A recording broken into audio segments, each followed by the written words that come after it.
नमो अरिहंताणं। मैं कई दिनों से आप लोगों के साथ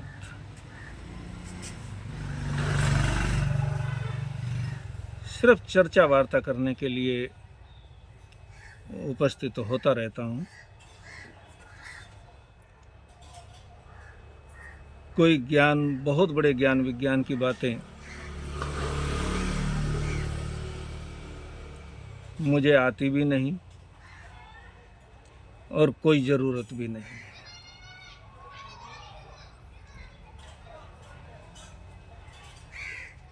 क्योंकि ज्ञान इतना अथाह समुद्र है जिसका पार पाया नहीं जा सकता। न जाने कितने कितने जन्म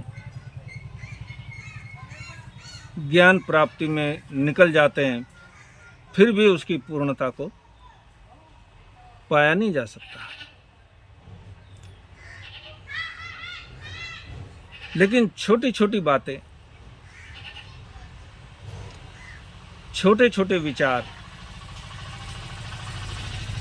हमारे जीवन में कुछ परिवर्तन ला सकें, बस इन्हीं अपेक्षाओं से मैं आपसे कुछ बातें करता रहता हूँ।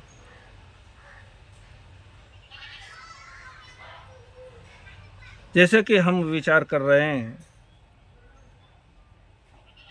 कर्म,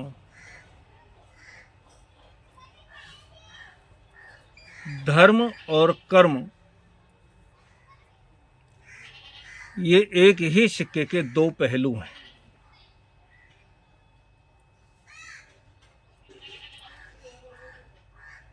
दोनों को अलग करके नहीं देखा जा सकता। धर्म को समझना है तो कर्म को समझना ही होगा।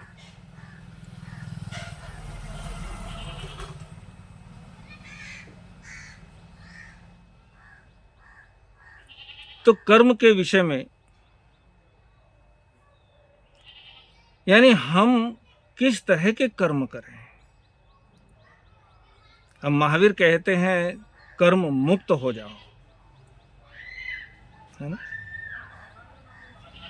कर्म मुक्त होने की प्रेरणा देते हैं और कृष्ण कहते हैं कर्म को योग बना लो।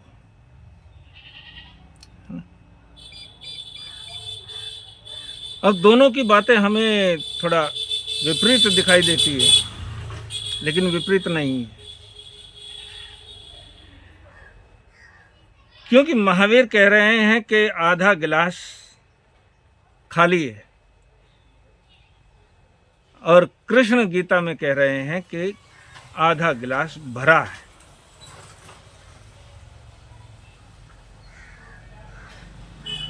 दोनों अपनी अपनी बातें सही कह रहे हैं, लेकिन फिर भी हमें समझ में नहीं आ पाती ये बातें। तो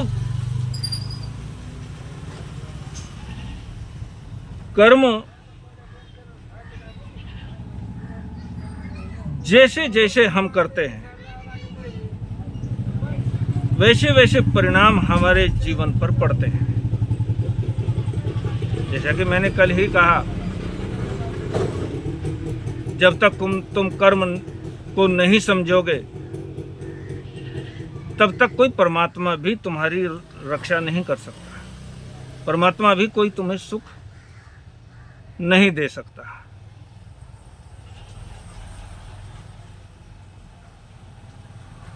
एक व्यक्ति कहता है, जैसे कि हम आम लोगों से देखते ही हैं, कहते हुए सुनते हैं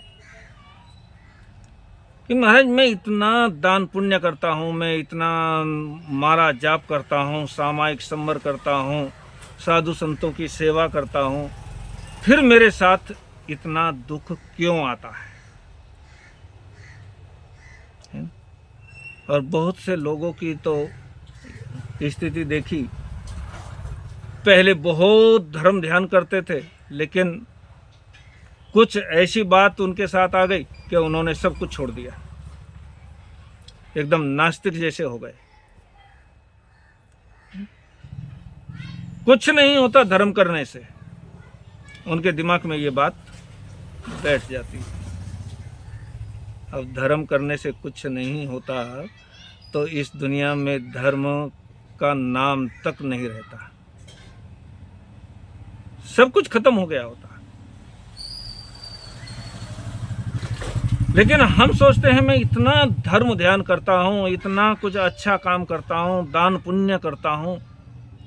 बहुत से लोग करोड़ों रुपया दान कर देते हैं और कुछ ऐसी घटना हो जाती है कि वो सब साफ।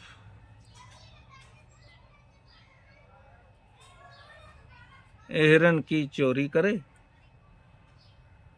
करे सुई का दान। हिरन यानी हाँ, जिसके ऊपर लोहार, गरम लोहार रख करके पीटता है। हिरन की चोरी करे, करे सुई का दान, और कोठे चढ़ के देखता कब आए देव विमान। लेकिन कृष्ण कहते हैं तुम कर्म करो, फल की इच्छा मत करो।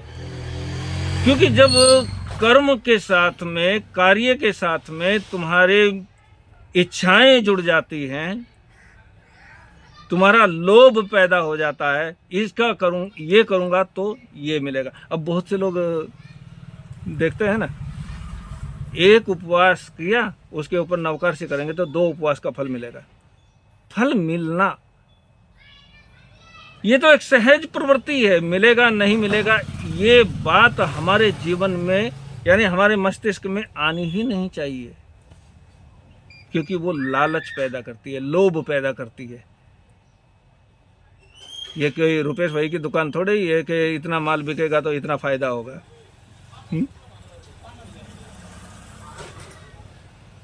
उसको कहते हैं कृष्ण कर्म योग। सिर्फ कर्म की बात नहीं, कर्म करने के लिए नहीं कह रहे, कर्म योग जिसको साधा जाता है। तो हम कर्म करें, एक तो बिना लालच के करें, उसमें कोई लालच की प्रवृत्ति नहीं होनी चाहिए, उसमें कोई लालसाएं नहीं होनी चाहिए। ये करूंगा तो ये होगा।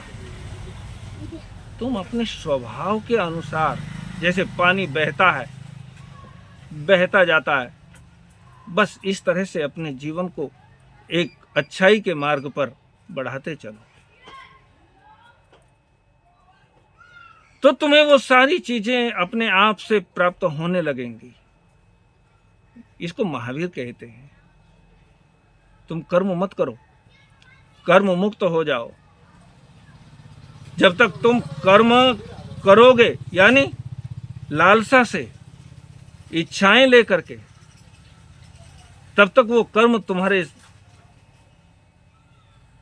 अच्छे के लिए नहीं होगा।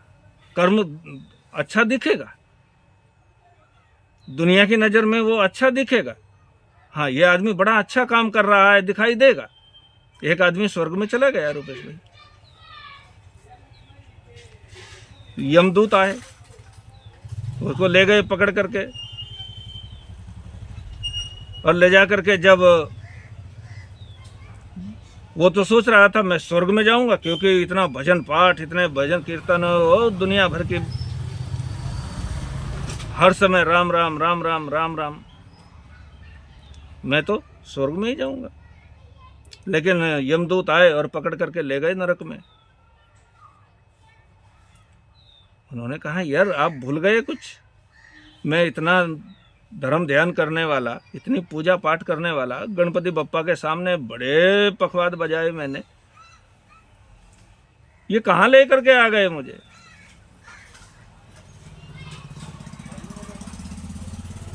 उन्होंने कहा तुमने बहुत धर्म ध्यान करते हुए दिखाई दिए तुम, लेकिन कितने बीमार लोग पड़े हुए थे जो तेरे पखवाद की आवाज से परेशान हो रहे थे, कभी उनका ख्याल किया?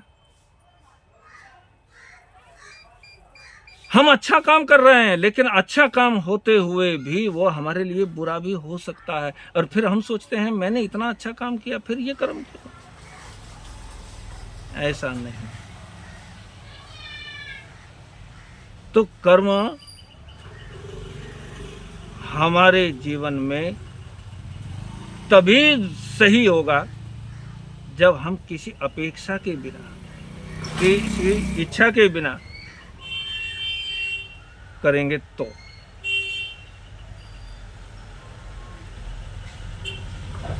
जरा कर्म देख कर करिए।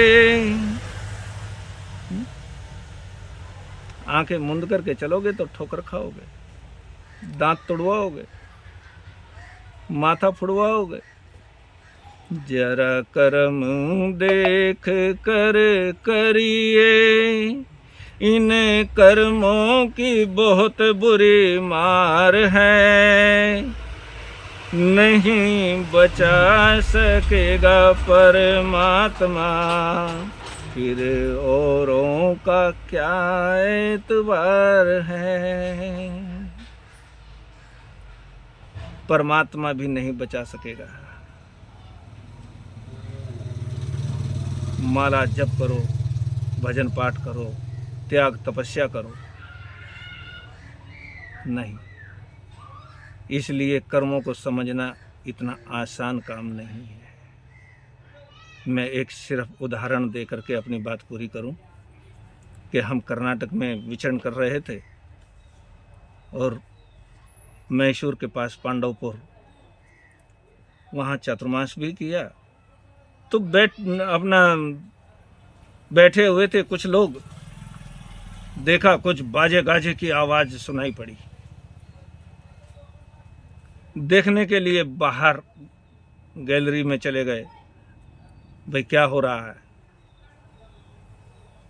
तो एक प्रेत लेकर के जा रहे थे, मुर्दा, कोई बूढ़ा गुजर गया था। उसके सामने जैसे उधर की परंपरा है, नाच गाते हुए, बाजे गाजे के साथ गुलाल उड़ाते हुए उसको लेकर के जा रहे थे। तो जो लोग मेरे साथ खड़े हुए थे, मैंने पूछा भाई क्या बात है, इतना धूम धड़ाके से इसको लेकर के जा रहे हैं, तो कोई बड़ा आदमी होना चाहिए। कौन था? तो उन्होंने कहा महाराज जी अच्छा आदमी था। अच्छा था, लेकिन करता क्या था?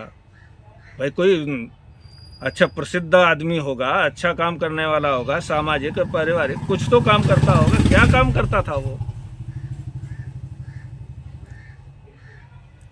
महाराज जी मुझे कहने में, यहाँ वीडियो पर कहने में भी थोड़ी सी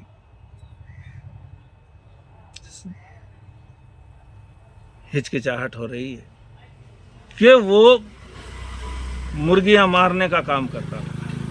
न जाने अपनी जिंदगी में कितनी हिंसा उसने की होगी।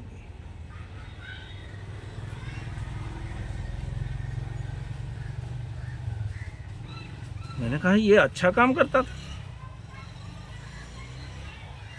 क्योंकि मरने के बाद तो सब अच्छे ही हो जाते हैं। इसलिए कोई भी मर जाता है उसकी फोटो लटका दी जाती है, स्वर्गवासी। कोई नरकवासी लिखता है? नरकवासी कोई है ही नहीं। तो फिर उन्होंने कहा कि ये आदमी 6 महीने से एक खंडर में पड़ा हुआ था, इसके पास जाने को भी कोई, इतनी बांस बदबू आती थी। एक खंडर में उसकी खटिया ले जा करके डाल दी, और वहाँ पर वो 6 महीने तक इतनी बुरी यातना से गुजरा कि सारा मोहल्ला भी उसकी चीखों से परेशान था। यानी जैसे उसने उन जीवों को सताया, पीड़ा से भरा, ऐसी ही पीड़ाएं उसे भोगनी पड़ी।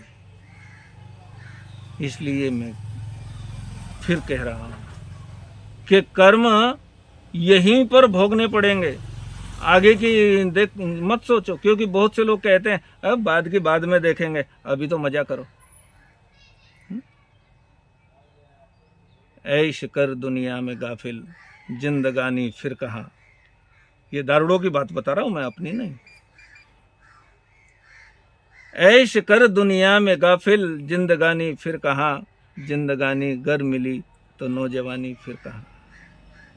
लेकिन अगर ये समय गुजर गया, फिर ये समय हाथ में आने वाला नहीं है। जो समय के साथ अपने जीवन को परिवर्तन के साथ चलाता है, उसी का जीवन सार्थक होता है, उसी की भक्ति सार्थक होती है, उसी की पूजा पाठ सार्थक होती है। भगवान, दुनिया भर के भगवान उसी की सहायता करते हैं, बाकी किसी की नहीं।